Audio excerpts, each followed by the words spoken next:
Paano gumawa ng Prometric account? Yan ang tatalakayin natin ngayon. Hi, konnichiwa, Jay desu. Kung nakatulong itong video na to, please subscribe and like this video. Sige, let's start. Una is search natin yung www.prometric-jp.com/en/ssw. Pagkatapos is ang pindutin na test list, Japanese language, saka specified skilled worker. Pili lang kayo ng isa dito. Dito sa atin, agriculture, piliin natin. Punta tayo sa ilalim. Sa ilalim, makikita natin yung ID creation. Pag nakita na natin yung ID creation, click natin. Saka i-translate talaga natin ng English para hindi tayo mahirapan.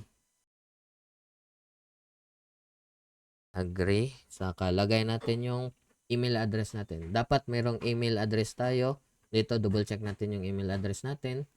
Lagay natin yung password. Huwag nyo kakalimutan yung password nyo. Mas i-secure nyo talaga dahil medyo mindoksay gumawa ng bago. Next is, lagay nyo mga details nyo. Pangalan, phone number, address, saka yung zip code ng lugar ninyo. Pagkatapos nito, next, i-double check nyo yung nilagay nyo before kayo mag-proceed para hindi kayo mag-problema. Next is punta kayo sa Gmail nyo. Sa Gmail nyo, may notification doon. May message dito. Makikita nyo yung Prometric ID, JP, saka yung number. Yun yung importante. I-copy nyo yun. Punta kayo, balik kayo doon sa una na part.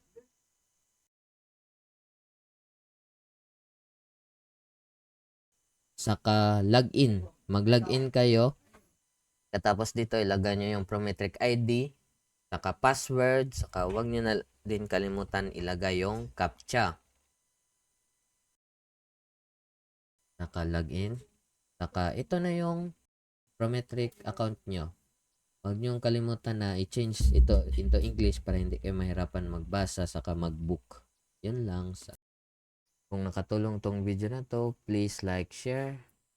Salamat.